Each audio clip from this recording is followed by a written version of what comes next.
about the leader of one of the largest churches in the country. This morning, Bishop Eddie Long is accused of betraying the trust of those who follow him. Two men have filed lawsuits claiming that he coerced them into sexual relationships when they were teenagers. Long is a nationally known minister, and the claims are in shocking contrast to his public image. He passionately crusades against homosexuality. Long's success as a pastor is undeniable. 2 decades after taking over a small church, his followers now number 25,000. A spokesperson for Eddie Long denies those allegations. He actually spoke to our John Roberts last hour on American Morning. This is actually a case of retaliation and a shakedown for money by men with some serious credibility issues who are trying to mount their own defense. This is something that went from 48 hours from contact with the attorney, flinging outrageous demands to this dog and pony show that we're seeing that began yesterday. The attorney filing those lawsuits is also pulling no punches. B.J. Bernstein represents the two men who accused Long of the sexual conduct. She joins us live here in studio. So go ahead and react to what Franklin said, because we haven't had a chance to talk to him. He says this is a shakedown for money. It is a civil suit. It's about retaliation, and they're appalled at what's happening. Absolutely not. I mean, first of all, the issue here is it had to be brought out to the public so that this stops. And these two young men, it is incredibly difficult for young men to claim that they have had any sort of contact with another man, much less their pastor. This is bringing them scorn and ridicule, as you're already hearing from the church. Why now? Why are they coming out now? Yeah, it's a number of things. First of all, as he said, one of these young men, and we put it in the lawsuit, I mean, we're not hiding this, it's in the lawsuit. He broke into the church. Because if you ask any expert who deals with especially young people who've been exploited and sexually abused, there is incredible anger. And it says in the lawsuit, in May of this year, his best friend died. He had gone to the bishop for counseling and solace because, again, he had known him since he was 14 years old.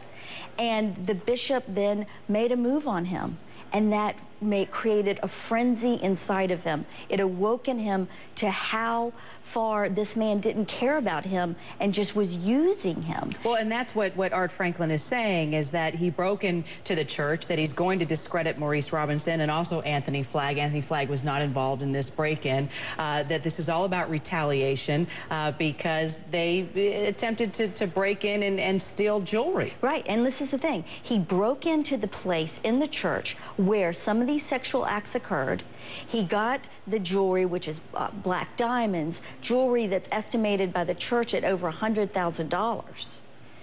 And because the idea that that jewelry meant more to that bishop, a man who drives a Bentley, has private jets, flies all over the world, flew these kids. This one young man, Maurice Robinson, flew him to New Zealand, New York, Dallas, the Peabody Hotel, Las Vegas. You do not fly around young people. I mean, this goes back to, if we recall with Michael Jackson, about why do you share a bed with the child? Why do you have all these things? Why do you fly them all around? Well, you may hear odd behavior like why flying them around, why sharing the same bed, but where's the proof that there was any sexual abuse? You say there's emails, there's texts. What do those emails say? What do those texts say? What kind of concrete evidence do you have besides the he said, she said that sexual abuse took place? Well, absolutely. What they say is really strong, first of all.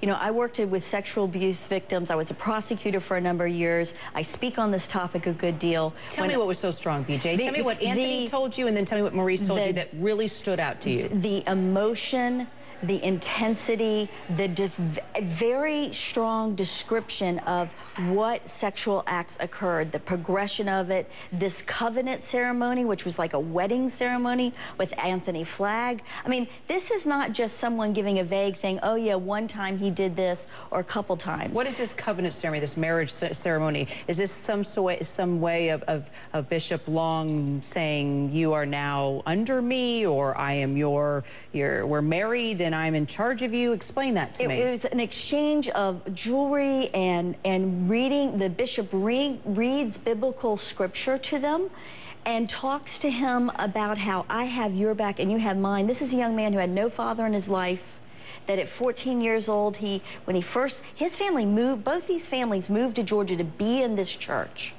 And he immediately reaches out and finds out their innermost details. I want a father, I want nothing more than a father. I will be your father, son. So you can tell me everything. How did the sexual abuse happen? I mean, this just sounds like mentorship. This sounds like, you know. They were groomed for it. I mean, this is part of the allegations, and we've sued the Longfellow Academy as well. From 14 to 17 years old, and this age of consent for any sexual contact that would give the bishop a defense to that is 16 years old. But from 14 to, he gets to know them and gets the trust, and then bit by bit. First, it's a hug. It's just like any sexual predator.